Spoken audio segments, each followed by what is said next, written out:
O Brasil tem mais de 8.000 comunidades quilombolas, mas apenas 494 tiveram seus territórios oficialmente titulados. Fundado por Antônio Carrapixé, que migrou do Maranhão para as margens do rio Araguaia, antes de se estabelecer no rio Tocantins, o Quilombo Carrapixé foi certificado pela Fundação Palmares em 2015. Este é o legado de um povo que aprendeu a carregar a sua história com orgulho, mas, apesar desse reconhecimento identitário, ainda não teve o seu território delimitado e titulado.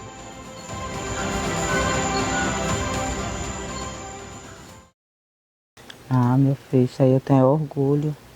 Não é questão nem de dizer, ixi, Ave Maria, eu não... Tu é doida, é? Ser quilombola, pra mim, não é nem só... mãe, assim, em questão de... Eu tenho orgulho porque só assim, ó, saber que o meu avô passou pelo que eu não passei, né?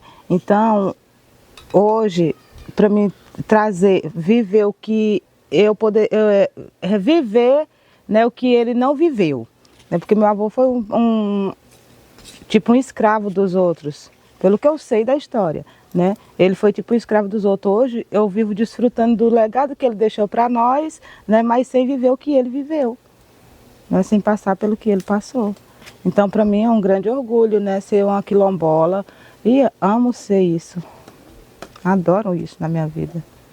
E aí, com muitos anos, foi que a gente, né, as pessoas sempre chegavam aqui e conversavam com a gente, né, sobre o negócio de quilombola, se nós era descendente de quilombola, sempre a gente falava, a gente não sabe que nossa família é negra, né, mas não sabe de onde veio, de onde vai. Aí, quando foi um dia, meu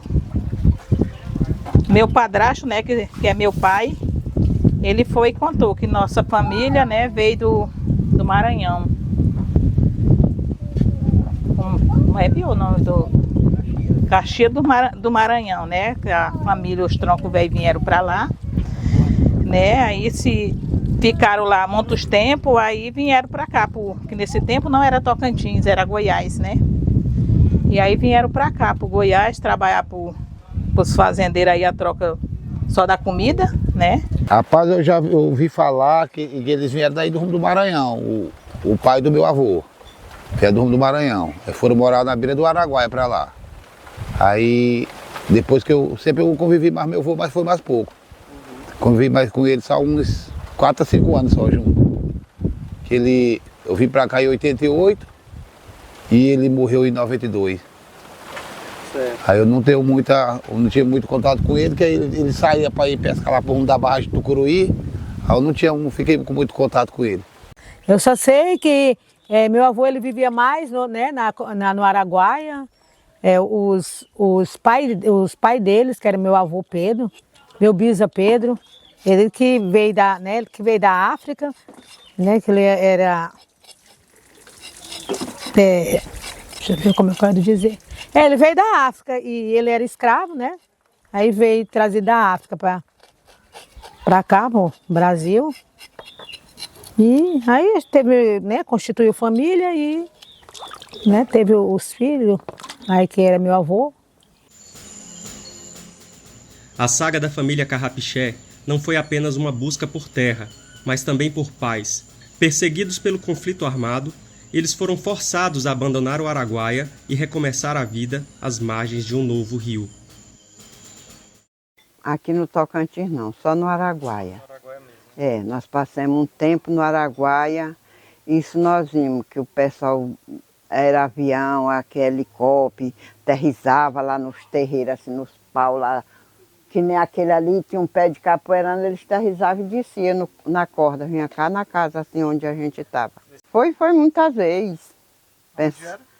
No Araguaia, pensando que a gente acobertava, terrorista, esse povão assim. Não, aqui no Araguaia, aqui em cima.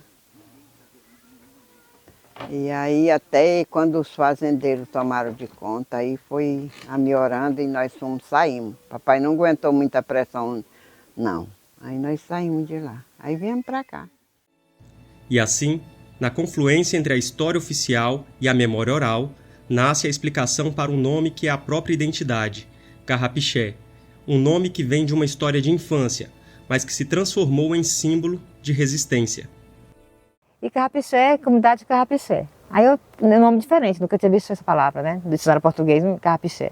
Aí eu perguntava para ele, se ele me contar que é a história do patriarca da comunidade. Quando era pequeno, né, ele machucou, pisou no carrapicho e ficou enficado no pé dele. O carrapicho tem uns espinhozinhos, né? Ficou enficado no pé dele e ele ficou chorando, mostrando piché, piché. Ele não sabia falar, tinha 2 anos só. Aí quando viraram um carrapicho no pé dele. E a partir daí ficaram chamando de Carrapiché. Apelidaram ele de Carrapiché. E aí toda a descendência dele ficou o primeiro nome, Maria Carrapiché, Judite Carrapiché. E assim eles foram sendo identificados, né? Onde eles vão, eles são Carrapiché. Chegar em Esperantina, onde é o centro dos Carrapichés. Então a comunidade não é a comunidade quilombola, é a comunidade dos Carrapichés. E achei interessante essa questão e eles se identificam naturalmente com esse sobrenome mesmo. Eles não têm assim, né, nenhuma vergonha de dizer que são Carrapichés. Assim, porque eu estou dizendo que agora que eles estão começando a reconhecer, porque lá na minha escola eu fui responder lá uns questionários da escola, e aí elas foi falar, né? Aí eu falei que era quilombola. Elas ficaram assim olhando, oxe, pô, eu não sabia disso não. Aí eu falei assim, não, porque eu sempre vejo falando lá na minha comunidade, mas eu não tinha visto falando que tu é quilombola, não. Eu falei, mas eu sempre falo que não, então a gente não prestou atenção.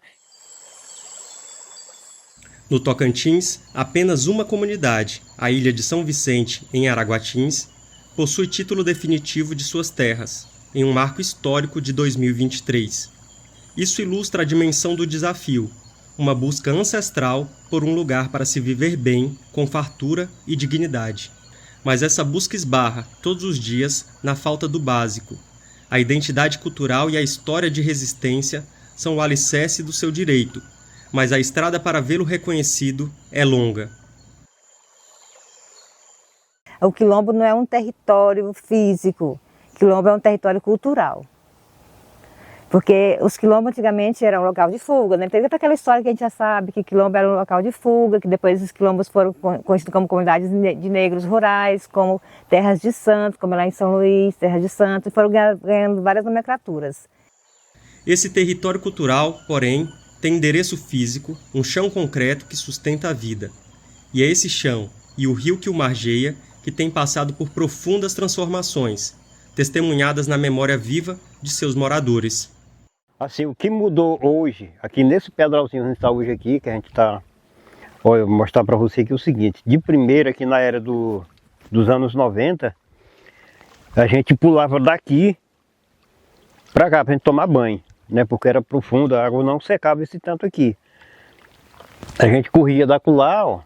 Esse tempo, essa moita aqui tudo era pouquinho, a gente não tinha deixado elas crescer porque a gente cultivava diretamente, que isso aqui a mulher lavava roupa aqui nessa região, a gente estendia a roupa nesse mato todo aqui, ó. Então a gente mantinha lá abaixo. Então depois que foi mudando o clima da terra mesmo aí, o rio começou a baixar, ficou mais difícil, aí mudou o lavador para lá. Mas aqui onde a gente corria, da lá para cá a gente fazia um mutirão de gente para tomar banho aqui, a gente daqui pulava aí para dentro do rio. Aí você está vendo, o ano passado, isso aqui secou, essa parte ali, ó, ficou todinho do lado de fora. Aí esse ano ela não chegou a secar, mas ela acho que não ficou com 10 centímetros de profundidade. A saudade que eu tenho mesmo é quando eu gostava de banhar aqui no rio, que a água descia aqui, a beira dessas moitas, nós pulava aqui, ia pro meio e descia na corredeira, aí lá embaixo nós saíamos do porto e vinha correndo todo mundo, quando nós era garotinho. Aí vinha correndo todo mundo um atrás do outro e pulava de novo e descia a corredeira. Essa eu tenho saudade, ó. Hoje as crianças da família, da comunidade fazem isso ainda? Hoje faz, mas não desce na corredeira mais porque não dá mais a corredeira aí. Não dá por quê? Não dá por causa que a água não chega até lá, é só controlar ela aí, ó. Rapaz, eu tenho um bocado de tempo que pesco. Eu comecei a pescar, eu tinha acho que meus 25 anos. Aí até os 54. Criei meu sítio todinho foi pescando aí no rio. O peixe está muito perseguido. Logo tem esse povo também que inventaram um negócio de uns mergulhos. Aí eles matam os peixes maiores, que é as matrizes, que é os tucunaré. Antigamente você saia num rio desse aí com um caniço, quando você chegava um pouco de casa, você ia com uma canoa dessa com... E não, vou pegar a janta, porque chegar lá você tinha mais de janta. Aí vai, você sobe lá para cima, que eu chego ali, você não pega nenhum. Através desses negócios aí, ó, esses mergulhos, acaba. Ah, mas quem? Não é pescador, é turista. Sai com essa arrumação aí. Não, isso aí é culpa do homem, entendeu? É do ser humano mesmo, não é do tempo. Porque assim, a natureza ela não vai, como é que se diz, se destruir por conta própria. Então isso é da mão do homem. Então o homem, hoje assim, para começar no beiradão do rio, hoje assim, a culpa o pessoal disse que é dos pescadores. Mas provavelmente a gente vai ver quem é que está morando no beiradão do rio hoje em dia. É o seu, como é que diz? É o seu pessoal que trabalha no agrário, é o pessoal que cultiva gado. Então tudo isso causa danos para dentro do rio, porque o gado vai descer para beber lá no rio e já vai empurrando a terra. Então quando vem aquela chuva que dá aquela erupção, já vai cavar mais. Então mais terra para dentro do rio. Então o rio, como eu falei, vem dando aquele tempo aquele paradão ali, 2, 3 meses ali, aí vai cavando. Principalmente o Tocantins, o beiradão do Tocantins, poucas partes que é barro, mas é areia. O Pedral é a espinha dorsal deste lugar, testemunha de banhos, de brincadeiras de infância, do lavar das roupas. Ele viu o rio baixar e a vida se transformar. É a memória viva de Carrapiché, um alicerce de rocha e história.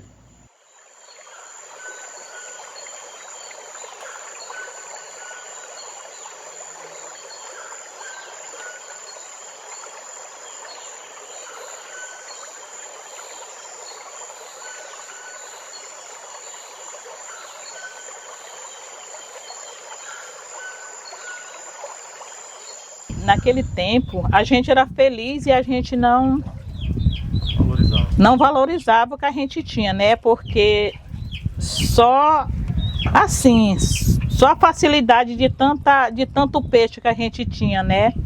Muitas coisas boas que era pegada no porto daqui, só ia com anzolzinho ali, pegava.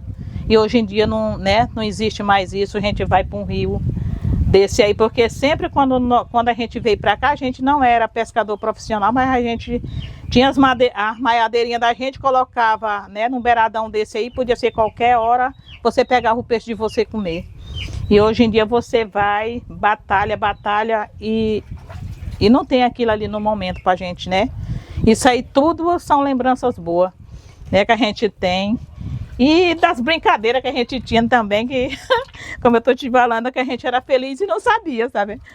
Mas muitas coisas boas na infância da gente, que a gente teve aqui, né? Que marcou muito a vida da gente, muita dificuldade, que as dificuldades a gente relembra, mas muitas coisas boas aconteceram. Eu digo para minha filha, no tempo dos meus pais, tudo era bom aqui. Tudo era bom. Tudo era farto. Isso aí era banana, ele tinha um barracãozão ali, no lugar daquela igreja, era um barracãozão. Ele saía amarrando o cacho de banana assim, arredor, ficava amarelinho, que caía dos pés. Por todo lugar ele botava um cacho de banana para amadurecer. Ah, para o Rio Tocantins aqui para nós é pai e mãe. Se não fosse o Rio Tocantins, acaba não sobrevivia não, ó. Mas é pescador. Ainda mais nós que é pescador. Aqui é o pai e a mãe, ele é o rio aí, ó. A gente sempre... É ruim, eu até me lembro que quando o rio enchia, não tem? Eu já grandona, o rio ficava tudo cheio, aí comia a roça, né? O rio vinha, alagava, comia a roça, a gente ficava comendo só macaxeira com pimenta, não tem? Fazia aquele molho de pimenta para comer com macaxeira. E era uma pobreza imensa, viu? Porque quando o rio vinha, que a gente só sobrevivia mais, que tirava o arroz, o feijão, né? A melancia. Era tudo da roça, a banana que meu pai plantava era tudo da roça. Aí quando o rio vinha aqui matava, e aí matava tudo, se acabava com tudo, a gente ficava no grito, porque até então meu pai, ele plantava e ele também, né, quando ele tirava da gente comer e vendia também, né, que era para comprar as outras coisinhas. Olha, a relação com o rio deles como é que eu diz assim, é quase que sagrada, né? Porque para os carrapichés, para as comunidades primitivas no geral, essa relação com a terra e com a água é um elemento sagrado para eles. E então no rio é a segunda casa dos carrapichés. Eles tomam banho, eles lavam as vasilhas, lavam a roupa, eles retiram o sustento, que é o peixe, né? Eles transportam, eles usam muito o rio como meio de transporte, porque eles têm uma relação muito forte com a Pinagés, que é mais embaixo, né? Seguindo o rio abaixo, onde depois da confluência dos rios tem a Pinagés, que é uma cidade que eles têm residência também lá. E aí, então, o rio para eles é uma estrada, é um local onde eles realizam quase que todas as atividades deles de sobrevivência e de subsistência naquele local. Aqui, onde o rio encontra a rocha e a história encontra o presente, fica claro que esse pedral não é apenas um cenário, é o fundamento de uma existência. E é a partir desse lugar de força que os sonhos para o futuro são construídos. Gente, assim, o meu sonho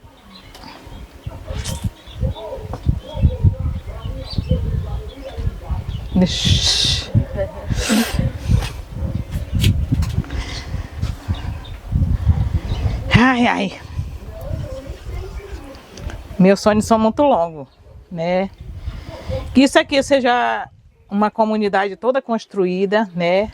A gente ter uma dignidade de umas casas boas aqui, né, na nossa comunidade. Escola, hospital, tudo aqui dentro, né? Hospital não, menos um posto, né, de saúde aqui dentro da nossa comunidade. Né? Que isso aqui seja organizado, que as autoridades vejam o lado dos quilombolas, né? Porque, não, diz os quilombolas todos são preguiçosos, mas não é não, entendeu? Porque a gente já vem de uma classe baixa, né? Certo, nós somos ricos na graça de Deus, né? Mas a condição da gente não dá para a gente, né, construir casas e casas aqui dentro, porque nós temos 15 casas ganhas do governo, mas essas casas nunca apareceu aqui, né? E aí meu sonho é esse, de eu ir partir daqui para o outro mundo, mas deixar cada qual na sua localidade, né, tendo uma moradia digna, né, de uma pessoa morar, porque essas nossas casas aqui é só para...